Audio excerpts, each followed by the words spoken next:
Canifing Municipal Council introduces its first comprehensive bylaws on Wednesday as its chambers in Canifing, with rising conflicts among communities as a result of different nuisance within the jurisdiction of the Lord Mayor. The 2020 bylaws intend to enforce and create tranquility for a smooth development process. Here are more details of that in this report by Sahna Tunkara. Speaking during the press conference, the Lord Mayor Talib Ahmad Bensouda highlighted the need why his office composed the first comprehensive 2020 bylaws. Mr. Bensouda says the need to resolve local conflicts within his jurisdiction prompted the initiative. We have had many complaints from members of our community about the lack of order, civil disobedience, conflicts between neighbors and community members, all because of lack of local governance. One of Council's biggest responsibilities as a local government authority is to establish order and the rule of law within its communities. The Constitution does not cover all these aspects. There are many I would term as micro issues within our communities, including loud noise, obstruction of routes, having ceremonies and other public events late at night without consideration of your neighbors. And this is why we have come up with comprehensive bylaws to guide our communities and to ensure there are penalties if one disrupts their community. The Lord Mayor further seeks for a collaborative workforce from the security sector in ensuring the laws, in enforcing these laws. All because we need help, and it's all our responsibility to make sure it is fully enforced. KM is our municipality. It is the center of Gambia. If it's organized, we believe Gambia will be organized. If we respect each other and exercise neighborliness, we believe all Gambians will do the same. As we always say, KM leads by example, and you, the security task force chiefs, we will rely heavily on you to make sure that these bylaws are fully enforced. We also thank you for all these years of cooperation and all the sacrifice and help you have given to our municipality and our council, and we look forward to a continuous and fruitful relationship. One of the police commissioners present says a whole lot of collective effort is needed for the implementation of these bylaws and calls on all concerned residents to abide by the stipulated laws. We should thank the KMC management for coming up for the first time out of many municipalities, out of many councils, for them to come up with these bylaws. Now, these bylaws are for us. Who are to implement these bylaws? Not the mayor to go and arrest your neighbors. It is our residents, ourselves, that we should come with those offenders to report it to the either KM or to the nearest police station. But we are compromising ourselves on this maslaha. That's why the speaker said, we are not law-abiding. We are doing so much of maslaha. You will see your neighbors with this dumping side or with other things, but to call the commissioner, KM, you will say, when I call, man report ko. No, the laws, we cannot make the laws and put them under our bed. These laws has to be implemented. As a good citizen, we are all police officers. We are all police officers. That's why you said most of the laws are not implemented. And then if you are hardworking and implementing these laws, they term you as a bad person. So with attitudinal changes, these laws cannot just be made and put on table. We must practice them. The application of these bylaws sets to regulate nuisance created in our localities, the regularization of sale and transfer of property through the Council for Rate, Leisure and Registration, maintenance or proper sanitary management of property, irregular removal of natural raw materials, connection of private sewage pipe to a public drainage system, disposal of waste products and dangerous substances on public domains, control of stray animals and the control of market stalls. However, Any person who compromises or violates these bylaws shall be prosecuted before a competent court and is liable to pay a fine of not more than $1,000 or given a jail term of 3 months. For Eyeafrica TV, Sohna Tunkara. aja mu ngi noonu jërëjëf Soxna Tunkara xawam naa ne léegi su ma nee soxna mu ne ma soxna kii waa garaawul moom daf ma de loolu man dama ko faale sax su ko defee ñu ñëwaat MC Kanifing Municipal Council of course mayor bi mu initiate bylaws mooy ay loi yi nga xamante ne tey council bi si la ñoo am yeneen taxawaay pour fexe nit ñi gën a mun a jàmmoo nekk ci jàmm ndax coow li tamit day bari léegi yow léegi ci gox yi ci ni ñoo dëkkee affaire xew yi fale dañ di am complaint yeneen nit ñi ni ñoo def tamit ak yu mel noonu tamit yeneen yi sax dem na ba ci affaire alcool li nga xamante ne mooy affaire alcoolship dañ ko dee gis kii moo war a nekk alkalo ñi ñoo war a jiite fii yu mel noonu te ñu am ay loi ñu créer ay bylaws yi nga xam ne dana gunge council bi ñu mun a deal with some of those issues ñaax nit ñi tamit ñu ànd ak sarta yi ak loi yi loolu tamit noo ko gisee foog naa ne war ngaa mun a rafetlu initiative boobu. loolu Amadou lu yàgga lu war a am lu yàgga la sax because councils yi am nañ power am nañ doole pour create bylaws within the council within the municipalities loolu lu yàgga la lu nga xam ne mu ngi si electoral laws yi mu ngi si seen laws yi foofu council ak bi yooyu yëpp so war nañ mën a am that opportunity boobu pour mën a create bylaws nga xam ne ni mën a comme ni ko gars yi waxee because dañuy am problème yi suuf ay coow yi kër coow yi alkaali yi coow yi daf di mën a am so council ba nañ ko mën a adresse fekk sax dem si court bi ñu mun ko waxtaane si mbir amicable because loolu moo war moo fi doon am time boobu soo amee problème sax bala ngaa dem si police kilifa yi ñooy toog waxtaan ko saafara ko mu jeex waaw lu ne xamoon wala léegi benn ñaar rek daw nga dem police report benn ñaar dem na court dem na lii coow bi ñëw mu tas mbokka tas famille xam nga yooyu yëpp time boobu mag yi dañ ko doon bañ so foog naa bàyyi loo su nga xam ne gars yi créé nañ ko bàyyi di council I think loolu ñëpp ko war a welcome ay bu baax la tam ñu ñaax askan bi rek pour ñu respect loi yi tam because léegi tamit day doy waar lool dogguma la sax parce que nit ñi tamit ni ñoo dëkkee léegi ci koñ yi ak seen def xew nga ñëw bloc full yoon wala di def xew ba guddi te nit ñi léegi disturbance yi def day bari leneen li tamit mooy da ngay gis yeneen kër yi sax seen gota yi ndox bi def te wanxa bi ni ñoo sangoo ñëw ci biti wala nga dem si këri jàmbur wala ci gannaaw yooyu yëpp nekk ay actes yi nga xamante ne nit ñi dañ ko dee rafetlu te tamit léegi boo ci waxee coow judd ci waaw parce que dafa am na mel sax comme si nawet bi tawee mu taw bu rëy nii ñu gas seen goto yi ndox bi di génne si biti mu fraude pour feeñ amul xaalis pour mun koo nga ta génne ko moto mun koo génne soo am na place yi ba da ngaa dem sax yaa ngi déggaat fa sax yaa ngi déggaat ay soppee yi bon yaa ngi koo déggaat so lu ko war a moom moo tax luwaa moo dafa baatam luwaa tam maanaam ko respect kenn ku nekk nga war a respect luwaa yi réew mi because tey soo jëlee yow sa kër toobaa ngee taw nga ibi sa goto yi ndox bi di génn si biti xam nga dem di sonal sa dëkkandoor yi am na dëkkandoor yi xam ne sona boo gursee di am xeet yu nga xam ne dafa bon so foog naa ne council si loo su nga xam ne gars yi dugal nañ ko nii nekkul loo nga xam ne da nga koo teg noonu dafa just for 3 months suñu pare tam di war a sayta dañ ko wax tam da ngaa dugal loo tam nga ñëw tam ñu door si ay bride foofu la jox xaalis si ron doo mën a apply loo bi soo téye ndikki tam mu jox la benn 200 nga bàyyi ko so yooyu dañ ko war a xoolaat tam corruption bi dañ ko war a génn yooyu dañ ko war a génn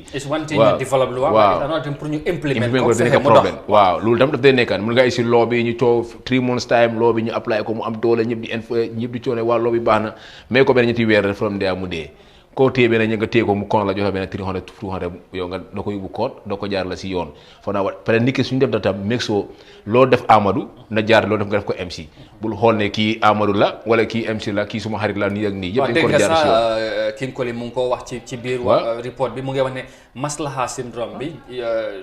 moo de waaw xam nga lu ko da war a rek mooy politique bi tam daf si bokkatam mun ngaa téye xam nga comme mayoral position si daf da nekk ay political position la xam nga ñu téye sa yaay compine wala sa doomi yaay compine xam nga yaa ngi xalaat ne waaye soo ko jaarale si yoon élite doo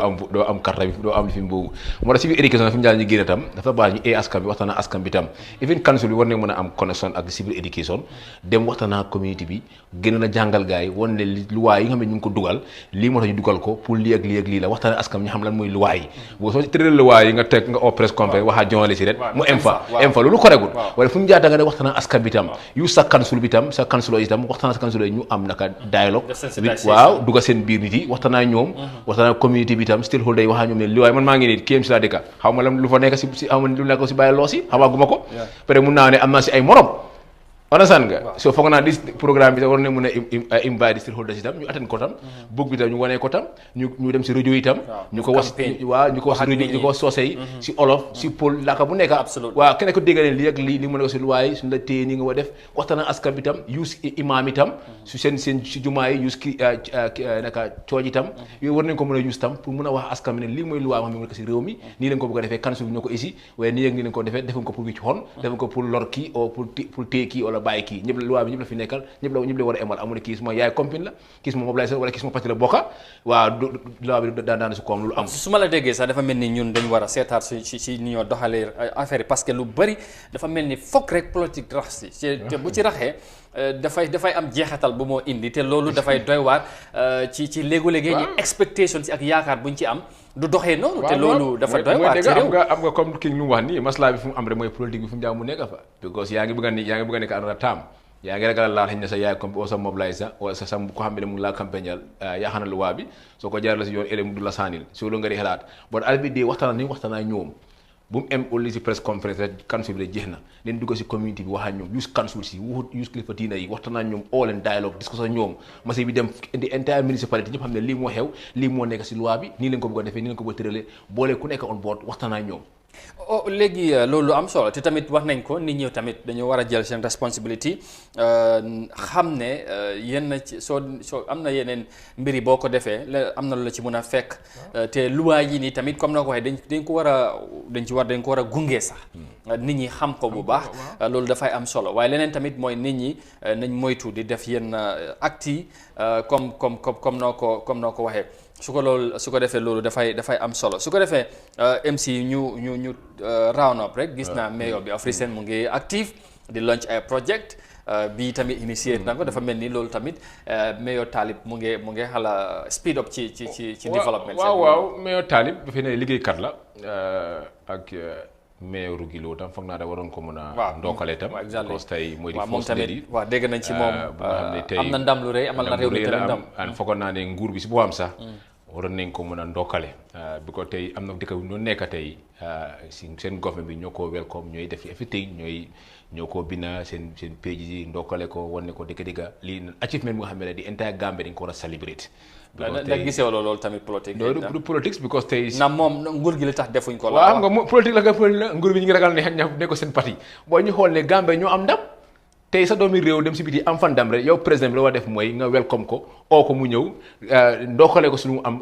lu mu xam ne mu am nga bokk ko moom célébré ko moom loolu moo xëy na tamit dafa xeex bi dafa xeexal boppam waaw déedéet wala xeex bi consultut nguur gi non déedéet soo xoolee support ko soo xoolee si lu mu bind si woola mi riid naa ko mu ne mu ngi gërëm Gambian government nga xam ne ñoo ko jox di naka di opportunité pour mun a contexte élection si soo kon foog naa loolu nguur war ne mën a jël su nekkee ne yëgalul nguur bi sax boo sa doomi réew dem si biti am fan ndam bu nga xam ne tey over 54 city war a nekk seen mayor nekk seen president of the mayors Africa loolu nekk lu ndaw for 3 years foog naa nguur bi si war ne mën a ñi koy ñëw ne ko de gàcca ngaalama kontaan na si yow welcome ko bi ko ndami Gambia la lu ñu wax mooy duñu wax ne mayor regulo dañu ne mayor of Gambia so su nekk Gambia ma juumulee for the first time ñu ko dégg muy am te surtout mu nekk jigéen te dañu war a dooleel jigéen am na dëgg moo nekk tey kon tey président bi tey mu ngi koo dalal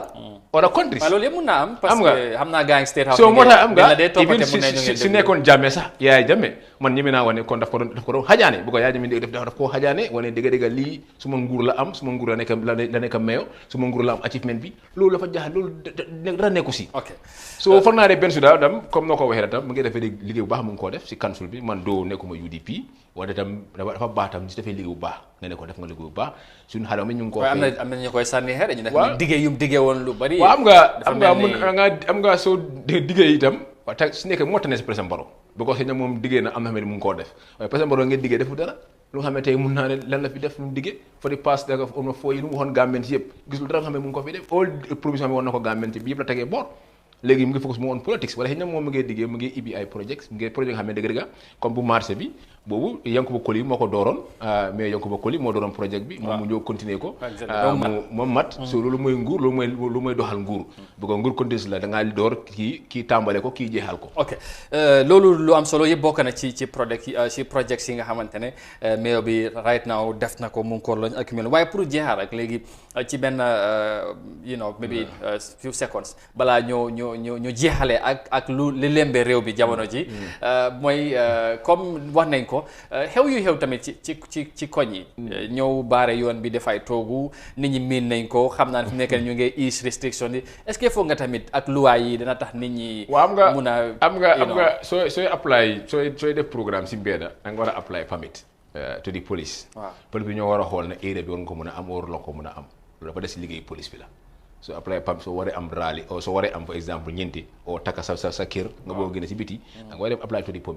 police police bi ñoom ñooy xool area bi baax na pour ñu jox la ko nga war a faa loolu si liggéey police la des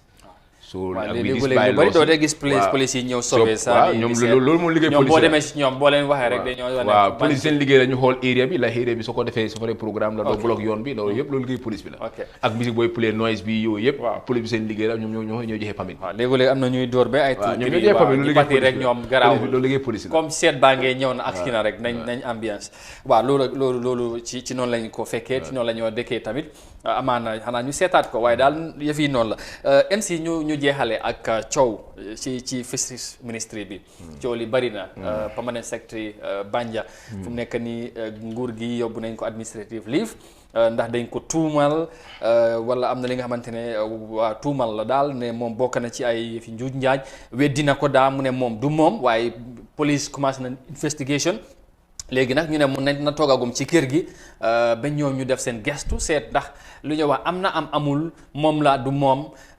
coow li bari na ci nee nañ jën manqué amatu ci réew mi ministre bi ci boppam war nañ koo seetaat moom ak permanent secretary am coow li bari na daal soo yow naka nga gisee rôle ci benn dem na dañ koy tënk waaw Amadou comme lu ma bëgg a wax rek mooy coow bu am si ministre bi rek waaye always mu nekk ministre of fishery because dégg na fi lakkoon na fi seen bagage yi lakka seen file yi lakka ñu ne ñi ngay def ay gestin pour xool lan moo ko lakka ba léegi kenn report bi génnaagut so ñu ñëwaat tam gis Banja docteur Banja tam mu ngi am problème waaye docteur Banja rek leen jiw bu am seen liif bu ko ministère de soro bokka bu ko soo dégloo audio bi mooy ministère bi la wax so ak dat golden xamal lii naka compagnie boobu tam waaye ñu always waaye moom nee na audio bi du moom waaw moom dinaa ne war ministre bi dugal turam naka fa rek ñu am seen liif ñoom ñëpp la war a teg leen benn place police yi dem def enquête nga xam ne nu mu gën a gaawee kun si faan ngeen naka guilty ñu bu la code jaarale ko si yoon corruption dañ ko war a fay waaye this government dañ ignore corruption because musuloo for the past 4 years musuloo gis ku ñu tamit téye nañ ko about corruption yóbbu ko court so foog naa bii ne war a set exemple because tey soo gisee askan bi comme noo ko waxee askan bi right now pour ñetti kobo is $200 or $300 kobo nga xam ne dañ ko doon mayee si marché bi di la ko may léegi pour nga am ko jafe na price yi kobo léegi mooy price yi ndawaat those days waaw léegi sax léegi yeneen jën yi sama yàpp moom gën naa yomb pare ku ñu bilib tam nga xool léegi da nga gis Sénégalais ñëw biir Gambia na bopp suñu jën yi di la ko jaayee CFA loolu yëpp mu ngi am fi mu ngi am Gambia di la ko jaayee CFA so foog naa ne police ni mu war a gën a gaawee am si li nga xam ne teg nañ ko docteur Banja nu mu dañ géem a xool enquête nekku ne comme jël enquête yoo xam ne yu doon xew fii kon yow da nga jàpp ne ministre bi tamit waroon naa bokk dafa war na bokk si ministre da si war na bokka ñëpp nekku olli Banja because tey crossum foofu ministre def si bokk dañ si war a boole ministre bi mu toogaakum te bu mu ko def tam comme yeneen enquête yoo xam ne mu ngi am fii kon ministre bi du dox waaw bu ministre bi demee permanent nga keneen mun na faa ne ana mo député permanent secrétaire mënu faa nekk ñu oversee time boobu Jammeh da oversee di ministre position si loolu is happening mu ngi am président war naa mën a oversee ministre position si ñu xool bi ko right now nekku ne only Banja bu ko soo dégloo audio mu laa wone ak ministre bi ñu séedoo xaalis bi so nga tege leen boor finally rek ñu bari jàpp tamit police investigation yu bari duñ ci dee foofu laa bëgg a wax nga dog ma seen investigation yu gars yi def nii yëpp addi bi def fu mu dee mujjee doo gis recommandation si génn sax du yàgga parce que soo gis ne lu xew fii xaalis bi nga xam ne ñu ngi establish ay commission o ñu war a xool yooyu suñu jëloon xaalis ba doo ko si lapitaan yi moo gën a am solo sax ñu am ay garab ok li gën a am solo mooy corruption am na nañ ko jaar la si yoon tey ñu bari tey ana fasala case bi da nga ko déggaat instead ñu sax dañ leen jëlaat appoint leen si government bi ay permanent secretaries peut être day was recommandation ne ñu ne leen war a bu court loolu amut diplôme passeport bi anamu leen ko déggaat kenn rek la ñu bu court fu mu nekk nii with all the recommendation ni mu xam ne joxoon ni ngaay kan nga si déggaat government bi dañ ignore suñu temps corruption dañ ci di ignore bokku du ci dee bëgg a wax dara si biir corruption nekkul di xeex corruption waaw tey gars yi nee na am nañu bari ñu corruption dafa garaaw de because tey daf laa xañ ñàkk a garab daf laa xañ lekka daf laa xañ lu bëri daf laa xañ yoon yi li ñu coow nii yëpp corruption la su nekkoon ne xam ne duggoon na ni mu ko war a jaarale kon ni am yoon yi baax yi ne am lopitaan yi baax ok affaire jeen bi daal war nañ koo seetaat ci yëf yi xaw ma lan moo xew waaye war nañu seen because jën amatul ci réew mi. ñu ne ay xob la ñoo dundee léegi ci réew mi. déedéet ak fii sax naka kombif dañuy daaji léegi kombif di ko teg si am na benn jigéen kan mu ngi ko si benn programme mu ngi call Pandri Star FM di ko ne man léegi sa kombif laa day jël di teg ko suma ñankatam bi lekka mënuma am kobo. waaw te time boobu dañu wax ne kobo. loolu léegi price yi kobo time lu ñu jëlee léegi kobo. 300 si boobu. amoon na jamono moom ngaa jëndee ndawal kilo yàppa. léegi kobo la ko xam ne dañ ko doon maye. waaw léegi comme moom ak yeneen jën yooyu moom. kenn du ko laal waaw kenn du ko laal léegi benn affaire finally beneen lu ees mooy boobu la ñoo jeexalee finally mooy affaire Yakumba bi coow li bari na moom tamit woon nañ ko si police bi fii ba ñu caaj ko yëf yi léegi mu ngay dem ci code bi xam naa duñ ci comment sax waaye gis naa nga ci xala waxantu tuuti di condemn acte yi nga xam lu xew buñ ko politicize nañ fexe police bi tamit buñ nangu ñu use leen ak yu mel noonu ndax nga gisee yëf yow ba fuñ toll because hearing bi dafa war a door lu ma comme noo ko waxee la rek xam nga ma ngay dem code case baa ngi code dañ si mën a wax lu bari but police bi always dañ war a try ñu safeguard seen credibility loolu always dañ ko di bàyyi xel because for the past 2 decades Gambians si they lose trust to the Gambian police force so foogoo ne dañ gis ñu so-called ñu Gambia trust bi waroon naa mën a ñëwaat back ñu trust leen suppli film dem wala soo bàyyi xel for the past few months yi or few years yi yaa ngi gis lot of people xam ne police ñu arrest xam nga with halfway from there ñu drop seen charges yi the like of Alhaji Sow téye nañ ko fii yóbbu ko court honorable Alhaji Sow Jimara for almost 6 months parti bi jël fay ay lawyers fu mu mujjee dañ withdraw case because there was not strong evidence gis na fi Madi Jobaate gis na fi Touma Ndiaye honorable Touma all of them so bu ñu nangu politicians yi di interfere seen liggéey because tey politicians yi dañu dem wala ba tey institution bu dafa remain so arrivé dee mën ngaa jël opposition parti bi di ko troxal ëllëg mu nekk nguur man injustice bugguma ko tey Yakumba la dal people ñu bari tey ñu gis ne Yakumba la dal Yakumba is from UDP baax na si moom déedéet tey Yakumba la dal from UDP ëllëg ma dal MC Cham from GDC injustice everybody ko tey dugg nañ tey dal la yaay et si di même parlement dal na ko kon ñun ñu xamee ne ko si même parlement tam mën nañu affect mën nañu dal kon nekkul nit ki waaye acte bi la ñu waaw ak bi la ñu bàyyi xel lu baax a baax par exemple soo gisee Yakumba xam nga waaye Yakumba because benn Yakumba mu ngi si assembly bi whether we like it or not she is very smart very intelligent mu ngi taxawal réew mi taxawal Gambia lu mu wax dafa leer Yakumba musuloo dégg am na ne waa gars yi Baro yi ne dafa arrogant ma nekk la arrogant ñu arrogant ñu ana Baro ñu ko wëri daa wëri arrogant ñu xam ne ñu jël ay audio di saaga ay nit saaga pati leader si la ñu condamné leen police yi ne gars yi meg sonné ne gars yi mun nangu politiciens yi interfere seen liggéey lu xewoon si Alhaji Sow it was interfere by Baro advisors and right now ñu ngi dégg loolu mu ngi ñëwaat si kii si Yakumba bi ne gars yi gis di seen bopp police yi because code bi is for everyone the code is for everyone not about ne yow de pour beneen di la fa code bi nekkal gis nga lu xew si case bi xoolal case yi nekk commissaire Kanté moom yàggul sax la win fii case bi so ñëpp xam nga si yàgg si yàgg dañu xool ne sax is ba dugg du political mu di because win na case bi loolu xam nga xew na fii police ñaata indi police bu code ñi yaa ngi win case yi ñaata lii la gaa yóbbu because lu ko waral mooy dañuy roos pour yóbbu nit code ndax foog nga ne case bi dina continuer sax ñu bari ñu ngi wax ne lii dañ koy drop because soo xoolee charges yu ma gis nii wax dëgg yàlla xam nga ani bee code mooy decide rek wala suñ caaxaan itam ana disgrace mu naa si ñoom mu ngi noonu loolu dañ ko joxoon opportunité rek pour mu comment si pour ñu mun a tëj waxtaan bi ci tey ci jotaay ji ñu gërëm ko bu baax MC Cham bu GDC macha allah moom tamit ndaw la te taxawaayam ci réew mi foog naa ne ñëpp xam nañ ko comme yeneen gan yi ñuy am fii te réew mi nag foog ñu waxtaan ci foog ñu pencoo kon duñ ko waxee ñu bañ koy pàccoo loolu foog naa léegi kaddu bu siiw la ci réew mi ku ne def ci wax MC ñu gërëm la santal bu baax ñu bàyyi la nga jox gaay dig daje beneen jërëjëf Amadou maa ngi laa gërëm di la sant bu baax a baax tam si comme noo ko waxee rek jox ma di plateforme pour ñu waxtaan li yëgu réew bi si kanam ñu nekk ay ndaw rek di yëngatu si politique bi tam yëpp ko jaar la si yoon rek di wax ci ko xam ne yaa ngi saan programme bi tam di gërëm ñëpp di gërëm management of Eyeafrica TV mu nga xam ne tam ñu ngi invite ñëw fi di waxtaan different political parties ñooy toog fi di discourse li yëgu réew bi si kanam yéen saa fii dafay tànga sax suñu paree aana dem waxtaan rek lu muy Gambia so kon maa ngi ñuy ñëpp dina jërë ngeen jëf thank you very much xam naa nama nga sa xarit bi Esa Dam waaw NPP xam naa daf laa yóbbu nag waaw Esa waaw waaye MC jërëjëf thank you very much ci teewaay bi kooku mooy MC Cham bu GDC ñu ngi ko gërëm beneen yoon di ko jaajëfal